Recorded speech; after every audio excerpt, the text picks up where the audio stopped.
mayor presión atmosférica, ahora digamos la presión varía dependiendo del lugar, hay problemas también de migraña, hay gente que no puede vivir en lugares donde hay mucha presión atmosférica porque le duele mucho la cabeza, hemorragias, ¿no?, intracerebrales, cambios bruscos también de presión atmosférica, puede dar cardiopatías, coronarias, neurotórax, etcétera, etcétera, ¿no? Ataques, ¿no?, que son resultado de estos cambios climáticos, ¿no? Bien. Cuando vemos ya el tema de la edificación, ¿ya?, dentro de lo que ya es este espacio, ¿no?, este entorno, este medio ambiente que nos rodea, vamos a ver que hay elementos que podemos utilizar para adaptar nuestros espacios, ¿no? Y un tema es el tema de la adaptación a la temperatura, ¿no es cierto? El hombre es un ser adaptable, ¿no?, que se puede adaptar a varias zonas climáticas y puede adaptar su entorno para convivir en ellas. Por eso les he puesto aquí el ejemplo del iglú, ¿no?, donde aprovecha la energía solar o la energía térmica que pueda contener en base a una fogata, digamos, aquí al interior, para aprovechar, ¿no?, este fenómeno interior, que en este caso se llama el efecto invernadero, también para mejorar su microclima en un espacio determinado, ¿no? La orientación es otro elemento que también se puede utilizar para la creación de estos espacios, se debe utilizar, ¿no es cierto? Entonces, sobre todo, más allá de pensar de cuál es la orientación para cada ambiente, en este caso, vamos a pensar la orientación respecto a nuestra zona geográfica y cuáles son las áreas de invierno y de verano, porque esas serían nuestras dos condicionantes de climas más extremos. Lo que conocemos como los solsticios y los equinoccios, ¿no es cierto? ¿Cuáles son esas dos?, ¿no? Donde tenemos los solsticios de verano y de invierno y los equinoccios de primavera y de otoño, ¿ya? En el caso de análisis, cuando estemos manejando estos elementos de los equinoccios y los solsticios, sobre todo en las páginas que les voy a enseñar a manejar, ¿no?, vamos a hablar no de los meses, sino nos vamos a basar simplemente en equinoccio, por ejemplo, solsticio de invierno y solsticio de verano. ¿Por qué? Porque vemos, dependiendo de la zona geográfica en la que nos encontremos, nosotros nuestro solsticio de invierno es en junio y nuestro solsticio de verano es en diciembre, el 21 de junio y el 21 de diciembre. En cambio, en el hemisferio norte es al revés, ¿no es cierto? El solsticio de verano es el 21 de junio y el solsticio de invierno es el 21 de diciembre, ¿no? Entonces, para no confundir con meses, vamos a hablar sobre todo de verano-invierno, ¿ya? Entonces, vamos a ver cómo incide esta orientación, sobre todo pensando en la trayectoria solar, ¿ya? Para esto vamos a ver estos mapas interactivos que nos van a ayudar a definir estos elementos, ¿no es cierto? El soleamiento y la protección solar, ¿no?, cuando vemos sobre todo las áreas acristaladas, ¿no? Me gustaría que de aquí en adelante no hablemos de ventanas, ¿no?, sino hablemos de áreas acristaladas y cómo esta trayectoria solar y la dirección de los rayos solares ingresan en estas áreas transparentes, acristaladas, y pueden además, ¿no?, proteger, ¿no?, dependiendo del lugar en el que nos encontremos, ¿no? Entonces, ¿cómo podemos diseñar a partir de esto para invierno o para verano, ¿no? ¿Cómo podemos ayudarnos de esta energía tan primaria que tenemos como el sol, ¿no? Y vamos a ver también la ventilación cruzada como una de las estrategias pasivas que podemos utilizar dentro de nuestros equipamientos que nos pueden diferenciar la temperatura, ¿no?, ayudar a regular esta temperatura. ¿Por qué? Porque ya les he dicho, tenemos una temperatura sol-aire aquí afuera, una temperatura interior dentro de nuestros ambientes, pero vamos a tener un intercambio de temperatura en estos materiales, ¿no?, sobre todo en los paneles verticales, ¿no?, o cerramientos verticales, horizontales. Si nuestras estrategias están orientadas a ganar esa temperatura y reflejar al interior, porque tal vez tenemos temperaturas muy frías, vamos a hablar de estrategias que puedan captar ese calor e irradiarlo adentro. Si más bien nuestras estrategias es bloquear, ¿no? Probablemente estos rayos solares, entonces probablemente ahí vamos a definir otro tipo de estrategias donde vamos a incrementar la velocidad del viento, las ventanas, para que pueda circular mayor cantidad de aire y pueda bajar las temperaturas, ¿no es cierto? Entonces todos esos elementos los vamos a ir viendo uno a uno cuando estemos definiendo estrategias. Y vamos a ver lo que son las integraciones de las energías renovables, ¿no? Cómo podemos integrar dentro de nuestro diseño, ¿no? Cómo podemos reutilizar esta energía solar, captar el agua de lluvia, incrementar estos elementos dentro de nuestro diseño para que estemos dentro de lo que es la bioarquitectura, la arquitectura bioclimática o el diseño bioclimático, etcétera, etcétera, ¿no? Y podemos utilizar algunos elementos también, que son las famosas cubiertas ajardinadas, que digamos que de un tiempo a esta parte, que no es tan antiguo tampoco, digamos de unos 15 años, 20 años atrás, ¿no? A nivel mundial se ha empezado a utilizar estas cubiertas ajardinadas que se utilizan sobre todo para amortiguar las variaciones térmicas y además mantener la temperatura y la humedad constantes, ¿no? Sol-aire, la temperatura sol-aire y la temperatura interior, ¿no?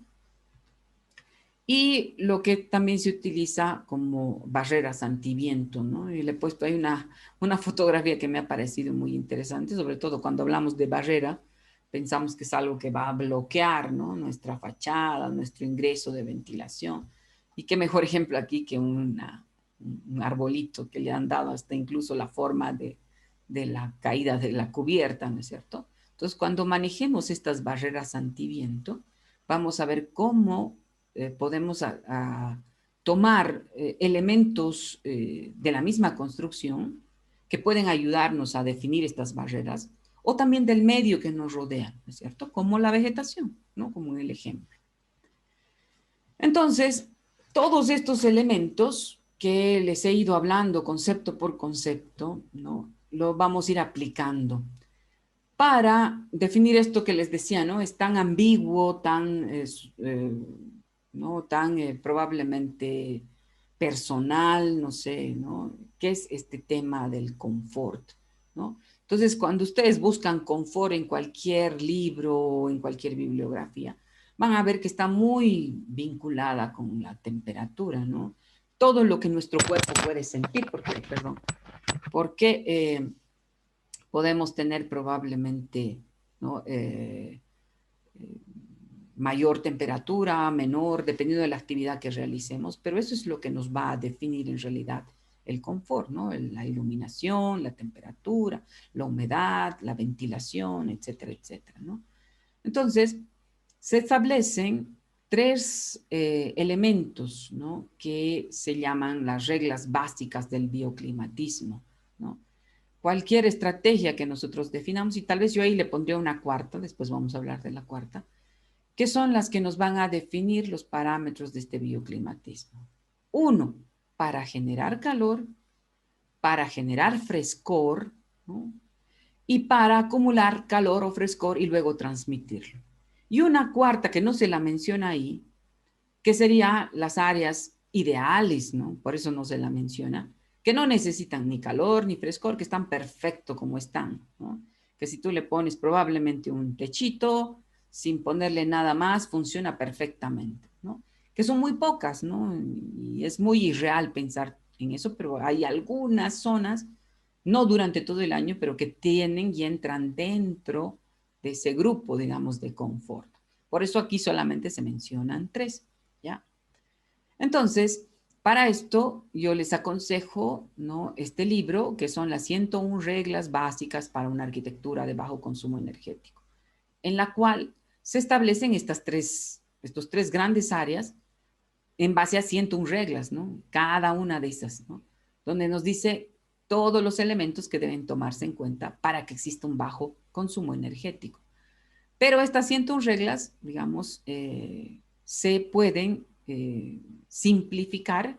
Creo que les he puesto ahí, está el link de un videíto, ¿no? En el cual se habla sobre, de estas 101 reglas, 9 reglas, así muy resumidas, muy ajustaditas, digamos, ¿no? Pero que están involucradas con lo que hablábamos hace rato, ¿no? La orientación, ¿no? Como les decía, salvo una franja más o menos alrededor de unos 15 grados alrededor del Ecuador, ¿no? Que tiene características muy especiales, muy lineales, como veíamos hace rato en su climograma, ¿no es cierto? Las fachadas que tengan una orientación de sol siempre van a recibir mayor radiación solar, ¿no? Por eso sabemos que aquí en Cochabamba, o acá en el hemisferio sur, no hablamos de Cochabamba, ¿no?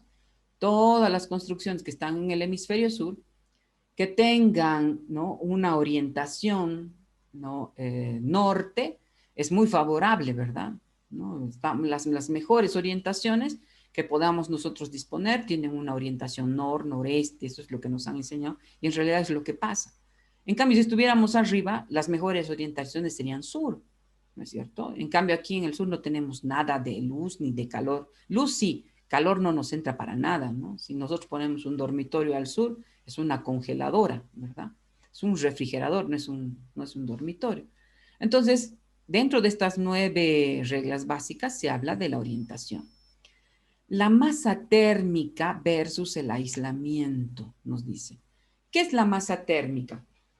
Son los materiales aislantes, digamos, que nosotros vamos a tener, que no almacenan bien el calor ni lo transmiten, ¿no? Tal vez porque tienen una resistencia térmica alta o baja, no sé, todo puede cambiar dependiendo de esta masa térmica del material.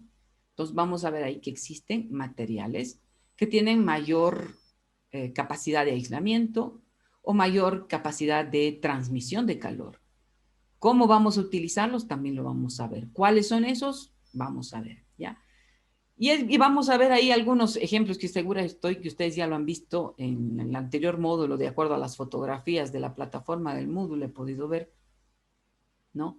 Que la arquitectura de tierra es sin duda alguna, utilizada obviamente en la arquitectura vernácula, uno de los elementos o materiales principales, ¿no?, que pueden aislar, ¿no?, y contener el tema del calor. Es por eso que en construcciones de adobe tenemos ambientes frescos en verano y ambientes cálidos en invierno, ¿no?, que tienen esa facultad, ¿no? En cambio, superficies muy lisas, ¿no? Por ejemplo, una plancha metálica, ¿no? Y además por su grado de densidad y su superficie lisa, más bien son aislantes, ¿no? Hacen rebotar el calor, no son capaces de contenerlo, de absorber y de transmitir, sino más bien repelen, ¿no? Hacen una barrera. Entonces, esto es lo que se habla cuando decimos la masa térmica, ¿no? Y sobre todo en el tema del diseño, ¿dónde colocar esta masa térmica? ¿No? En el muro, lo coloco en la cubierta, en el piso, en el cielo. ¿Qué utilizo? ¿Dónde lo utilizo? Entonces, obviamente va a depender mucho de las estrategias, como les he hablado, para saber dónde utilizar, ¿no? Dentro de esta arquitectura bioclimática hay toda una corriente, ¿no?, que nos dice que lo ideal es utilizar materiales del lugar, ¿no? Porque cualquier material que yo importe de otro lugar, que traiga de otro lugar, ¿no?, estoy ya aportando un deterioro de la naturaleza porque lo estoy transportando inicialmente, porque ese material así generado en otro lugar, deteriorando el medio ambiente de ese otro lugar, ¿no es cierto? Entonces estoy aumentando su carga ¿no? Negativa, energética, no sé, ¿no es cierto? Entonces, esos elementos son también considerados dentro de la arquitectura bioclimática, ¿no? Bien. Dentro de las 9 reglas también está la ventilación, ¿no? Y cuando hablamos de la ventilación, vamos a ver que va a depender de dónde va a estar ubicado este espacio que vamos a diseñar, ¿no? Si es en exterior, ¿no?, o si es interior, para cuántas personas va a estar diseñado. ¿Y qué elementos podemos utilizar? Sobre todo, por ejemplo, las ventanas abatibles, ¿no?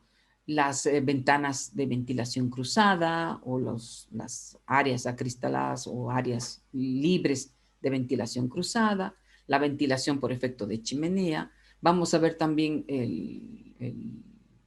la característica de la doble fachada o la fachada ventilada, ¿no? Que es también una estrategia pasiva a utilizar en el tema de la ventilación.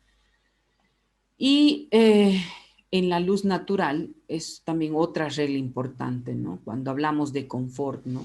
¿Por qué? Porque sabemos que la luz, un lugar confortable que no esté bien iluminado, obviamente nadie está a gusto, ¿no?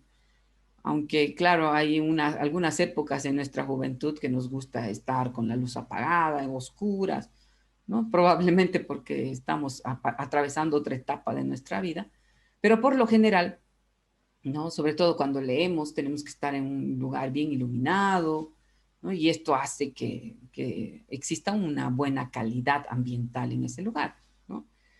Otra regla nos dice también que los espacios, cómo deben ser los espacios interiores, ¿no? Los espacios interiores deben ser de tonos claros para reflejar no solamente la iluminación, ¿no? Sino contener espacios de aire de mayor circulación, ¿no es cierto? Entonces, este también es otra regla del bioclimatismo, ¿ya? Nos habla también de los edificios compactos que consumen menos energía, ¿no? Cuando vamos a ir viendo del tema energético ya en las últimas sesiones que vamos a tener, mientras más compacta sea una edificación, ¿no? Es decir, mientras mayor área o volumen de aire contengamos en un elemento, ¿no? Entonces menos energía vamos a consumir. ¿Por qué? Porque no vamos a necesitar, probablemente si digamos tenemos climas extremos, no vamos a necesitar llevar, ¿no?, aire acondicionado, ventilación a otro lugar, sino vamos a tener un espacio más compacto, por tanto, de menor consumo energético, ¿ya? Y otro elemento que considera también las reglas del bioclimatismo nos dice que actualmente el hombre se ha hecho una especie de interior, ¿no? Porque no concebimos la idea de que el hombre pueda vivir a campo abierto, ¿no? Cuando hablamos de confort o propiedades mínimas de confort, siempre pensamos en un techito y en un muro que nos va a rodear, nos va a abrigar del frío, del calor, del viento, ¿no es cierto? Y vamos a estar bien resguardados, ¿no es cierto? Entonces somos, ¿no?, especies de interior, ¿no es cierto? Cuando nosotros nos compramos una plantita, ¿es de interior o es de exterior? Bueno, nosotros somos de interior, aparentemente. Y más ahora en esta cuarentena, ¿no?, que hemos estado acuartelados en nuestras casas durante tanto tiempo, ¿no? Entonces, estamos acostumbrados a diseñar pensando en este espacio, esta burbuja que nos rodea, ¿no? Es más, cuando había la famosa cuarentena en todo el mundo, se hablaba de la próxima futura vida y empezaron a aparecer estos memes, ¿no es cierto? Y con unas cápsulas acristaladas en nuestra cabeza, que íbamos a caminar, que nuestra vida iba a ser así, ¿no? Entonces, como que todo esto se refleja en estas reglas que ahora nos dan, ¿no es cierto? Y otra regla general así del bioclimatismo nos dice, evitemos las complicaciones, ¿no? Diseñemos siempre en base a un manual. Por eso ahí les pongo el manual que les había recomendado, que son los criterios básicos establecidos, ¿no? Lamentablemente esta bibliografía no hay como bibliografía de internet, ¿no? O sea, que ustedes puedan comprarla y leerla. Es un libro que sí está a la venta. No tengo la certeza si está a la venta en nuestro país, ¿no? Habría que averiguar, pero es una bibliografía que se las recomiendo, ¿ya? Entonces, ya hemos hablado de el confort en general, ¿no es cierto? Entonces ahí tenemos el confort térmico, ¿no?, que es el bienestar que nosotros tenemos. Y cuando hablamos, ya les he dicho, del confort térmico, es la temperatura sol-aire, la temperatura corporal. También está muy relacionada con la temperatura de nuestra ropa, ¿no es cierto? Que es un parámetro que también se establece, ¿no? Del aire que circula en nuestro espacio, ¿no? De nuestro cuerpo, ¿no? Cómo está nuestra mente, cómo nos encontramos psicológicamente. A veces nos dan una mala noticia y de repente caemos abatidos con esa noticia, ¿no? No sé, Dios quiera, ¿no? Que no les pase. Murió fulanito, nos sentimos mal. Y como que todo nuestro pensamiento y ¿no? Nuestra forma de, digamos, de comportarse en nuestro cuerpo también cambia, ¿no? Nuestra temperatura puede bajar o nos ha caído pesado o alguna cosita que hemos comido mal, en mal estado, puede variar nuestra temperatura. Entonces, todo eso también, como les decía hace rato, varía, ¿no? Entonces, las condiciones del tema térmico, veíamos, ¿no? Va a depender no solamente del área en el que nos encontramos, sino de la actividad que vamos a desarrollar. Y en este tema de confort hay lo que se llama el MET o el metabolismo, que se mide con las siglas MET, ¿no? Aquí está como metabolismo, en el cual se mide cuánto consumo energético tiene una persona sentada, arrodillada, agachada, de pie inclinado o haciendo una actividad física, ¿no es cierto? Y eso lo podemos entender claramente, ¿no? Si nosotros nos vamos a un gimnasio donde están 30, 40 personas en plena actividad física, y entra uno, ¿no? Salen las 40 después de haber tenido una sesión de 1 hora de ejercicio continuo y nos toca entrar, recibimos una patada en la nariz, decimos, ¿no? Porque el aire está cargado, porque se ha incrementado la temperatura, porque nuestra temperatura corporal ha irradiado y ha hecho que la temperatura del ambiente también se modifique, se caliente. Es necesario y es urgente ventilar antes de que entre otra gente, porque si no, ni 2 minutos vamos a poder estar ahí, ¿no? Entramos y salimos inmediatamente. Entonces, esto en el tema de confort se mide en base a esta condicionante MET, ¿ya? Que se mide de acuerdo al consumo energético que uno tenga, ¿ya? Pero también les decía que también acá actúa el efecto CLO. ¿Qué es el CLO? Es el condicionante del aislamiento de la ropa, ¿no es cierto? Que también, aunque ustedes no crean, es un parámetro que en algunos casos cuando uno hila fino, porque de esto, como les decía, como la bibliografía que está, que las muestro, ¿no? Se hacen tesis de maestría, tesis doctorales, cuando se hila fino y se verifica realmente el clima y la posición de un lugar, ¿no? Y cómo la vestimenta también ayuda a aquello, ¿no es cierto? Entonces, hay este parámetro CLO que se mide dependiendo de la vestimenta que uno tiene, ¿no? Mientras más cantidad de ropa se ponga, es mayor el parámetro CLO. Mientras, miren, fíjense aquí en la pasarela, menos ropa tiene este señor, menos es el rango definido por la ropa, ¿verdad? Entonces, esto tal vez no lo utilizamos nosotros en la arquitectura porque como que ya como que se nos sale, ¿no? O en el diseño, ¿no? Ya hay eso más pensar en qué se va a poner mi usuario, tal vez, ¿no? Pero, aunque ustedes no crean, es un parámetro que se utiliza en otros países, sobre todo en el tema industrial, ¿no? Y puede ser que alguna vez a ustedes les toque diseñar, ¿no? Por ejemplo, alguna vez a mí me ha tocado con mi colega María del Carmen Hurtado, con la que trabajo, que es docente también de la Universidad Mayor de San Simón. Nos ha tocado diseñar una planta de alimentos para ¿qué se llama? Una firma importante, digamos, de aquí de Cochabamba, donde teníamos que hacer su planta de alimento de pollos y su planta de alimento de lácteos, ¿no? Donde iban a hacer en uno iban a trozar el pollo y en el otro iban a fabricar sus helados. Entonces, en esta planta de alimentos teníamos que ver, obviamente, bajas temperaturas, ¿no? Uno, para que se mantenga el pollo en buen estado, no le entre ninguna bacteria, por tanto había que bajar la temperatura.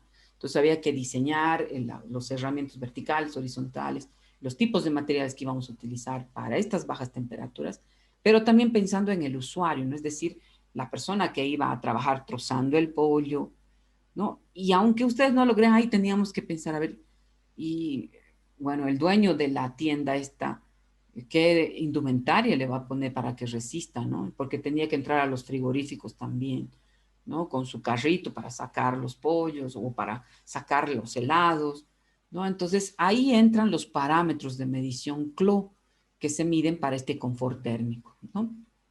Entonces es importante que lo conozcan, ¿no? En el tema acústico, eh, probablemente el tema acústico es más fácil medir porque tal vez podemos tener de alguna manera cierto control, tal vez de los parámetros o las emisiones de sonido que puedan existir. Pero es un mundo de sonidos, ¿no es cierto? En la sociedad, en la ciudad en general, tenemos el ruido del tráfico, el ruido aéreo, el vehículo, la vecina que está al lado, cuando vivimos en un edificio de departamentos así, donde nos enteramos que a la vecina la golpeó, que el marido llegó tarde, que está haciendo fiesta el de abajo, que el de arriba, ¿no? Dio un portazo, ¿no? O activa el inodoro de su departamento y estamos escuchando abajo, ¿no es cierto? Entonces, es también parte de lo que se llama el confort acústico, ¿no? En muchos de los casos, ¿no? Sobre todo la fotografía esta que pongo acá, ¿no? Puede generar malestares dentro del confort, ¿no? Entonces, cuando hablamos de bioclimatismo, también vemos algo de acústica. Probablemente aquí nuestro módulo no está tan orientado, pero sí, a la pasada por lo menos la vamos a ver, ¿no es cierto? Tenemos en las construcciones estos ruidos de impacto, ¿no? Estos ruidos externos, internos, ¿no? Que pueden afectar el confort, ¿no? Y cómo pueden afectar nuestra vida, ¿no? Cuando estamos en el mejor sueñito de nuestra vida y probablemente llega el vecino muy tarde y enojado y con copitas de más, ¿no? Nos puede afectar nuestro descanso, ¿no? ¿Cuántos de nosotros probablemente nos hemos despertado por esas condiciones? Ya no hemos podido conciliar más el sueño y hemos descansado mal, ¿verdad? ¿No? Entonces, al día siguiente estamos malhumorados, cansados, nuestro nivel de productividad baja. Por tanto, hay que considerar esto en el tema del confort, ¿no? Entonces, para esto hay parámetros en los cuales se mide estos elementos de los ruidos y hay márgenes que se establecen como el umbral del dolor se llama, que es el margen más alto el cual puede resistir nuestro tímpano antes de estallar. Por tanto, los márgenes más altos están cerca de las turbinas del avión, por ejemplo, ¿no? Pero también están muy cercanas las fiestas, las discotecas, ¿no? Que a veces no sentimos que puede afectar nuestro oído, pero sí puede tener un efecto adverso, ¿no? Entonces, un mal manejo del ruido también puede producirnos alteraciones fisiológicas, ¿no? Por ejemplo, ¿no? El ruido puede obviamente afectarnos pérdida de audición, perturbación del sueño, estrés, efectos en el rendimiento, ¿no? Un bajo rendimiento, problemas psicológicos, trastornos, ¿no? En algunos casos sabemos que hay los infrasonidos y los ultrasonidos. Hay registros de que en la Primera y en la Segunda Guerra Mundial, en algunos casos hicieron experimentos, sobre todo en la Segunda Guerra Mundial, experimentos de este tipo de sonidos, ¿no? Los sonidos no audibles por el ser humano, pero que de alguna manera afectaban fisiológicamente nuestro cuerpo, ¿no? Nos producían vómitos, mareos, diarrea, ¿no? Etcétera, etcétera, que afectaban estos sonidos por la frecuencia que eran transmitidos. Por tanto, es importante considerarlos, ¿no es cierto? Entonces hicieron este tipo de experimentos, ¿no? El confort lumínico, dependiendo de el lugar en el que nos encontremos, si es un área de trabajo, de descanso, ¿no? Sobre todo, en este caso vamos a ver el confort lumínico de la iluminación natural, el ingreso, ¿no? La resolana, cómo afecta en la superficie horizontal, digamos, la transmisión de la luz, ¿no? Si hay que bloquear, hay que, ¿no? Dejarla pasar, etcétera, etcétera, ¿no es cierto? la cantidad de la luz que es requerida para el día, ¿no? O para alguna actividad, ¿no? Que se vaya a desarrollar en el espacio, ¿no? Que hace esta calidad cromática también, ¿no? Que se habla para tener una mejor percepción de un elemento, ¿no? En este caso, en el ejemplo que les daba hace rato, ¿no? Del diseño que hicimos con mi compañera, por ejemplo, este señor nos decía, ¿no? Era tan riguroso, ¿no? Que en sus mesas donde estaba la gente, nos decía, ¿no? Tiene que haber, él escogía las lámparas y decía, tiene que haber una cantidad de lúmenes necesarios que lleguen al pollo, que estaba obviamente dorado, ¿no? Bien cocidito, y decía, si no llega esa cantidad de lúmenes, mi pollo no se ve bien. Entonces teníamos que hacer las mediciones, a ver, no, esta lámpara no da la cantidad de lúmenes suficientes. Entonces, más cercano, más lejano, ¿no? O perpendicular, o más bien de lado, o aumentar una más para que la cantidad de lúmenes sea la suficiente, de modo que su pollo se pueda ver más apetecible, más doradito, etcétera, etcétera. Entonces, también hace el tema de confort, ¿no? Con el equilibrio de la luminancia, los efectos del efecto, digamos, ¿no? Del deslumbramiento que pueda causar, ¿no? Este típico ejemplo de las luces altas de un vehículo, ¿no? Que nos da de frente, ¿no? Entonces, esto también hace al tema de este confort lumínico que deben evitarse, ¿no? Obviamente no el ejemplo del vehículo, pero en la vivienda tenemos lo mismo, ¿no?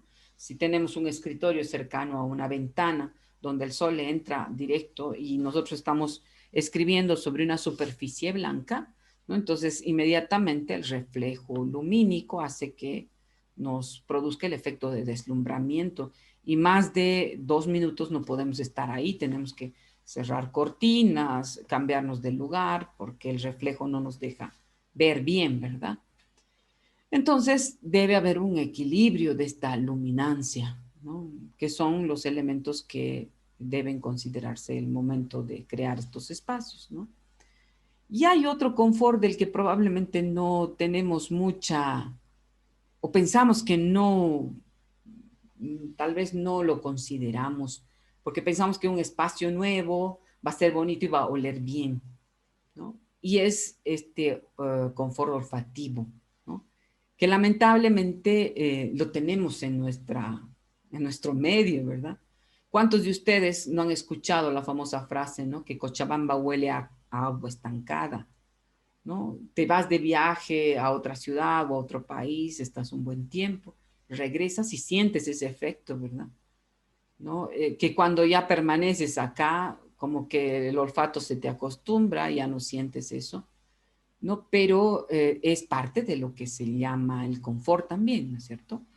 ¿Cuántas veces nosotros simplemente con escuchar una palabra hemos acudido a nuestra memoria olfativa, ¿no? Y sobre todo eso se da cuando tenemos experiencias, sobre todo en nuestra niñez, ¿no? Cuando, por ejemplo, ustedes hablan o mencionan a una pariente, tal vez alguna persona que tal vez ha sido muy importante en su vida y que acostumbraba tal vez ponerse un perfume X, ¿no?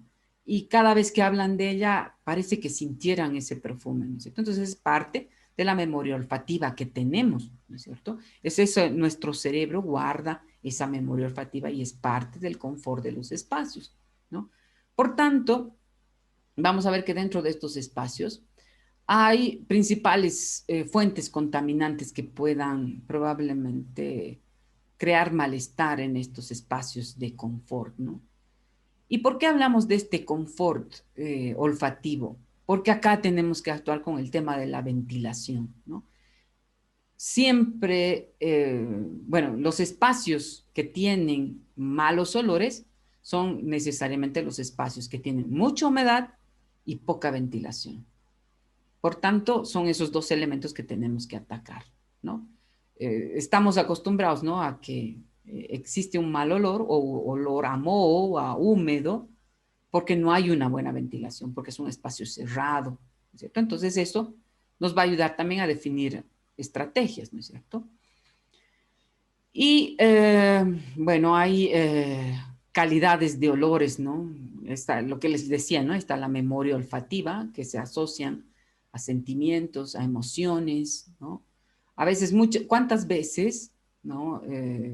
Hay algún platito, alguna comida que nos gusta y basta que nos hablen de eso, ya estamos sintiendo el olorcito, ¿no? Hay la torta que hacía la abuelita, oh, ya estamos sintiendo el olor de la torta, ¿no es cierto?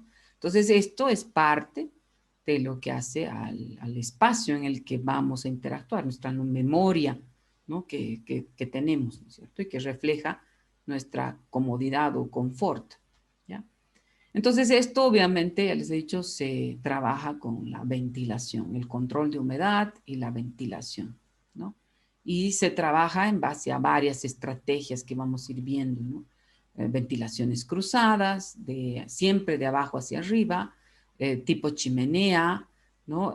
Con el reflejo de chimeneas solares, ¿no? Con el manejo de elementos transparentes que ganen temperatura y hagan que este fenómeno de la ventilación pueda funcionar mejor, con el uso a veces de captar sol, ¿no? Con superficies que captan, son naturalmente favorables para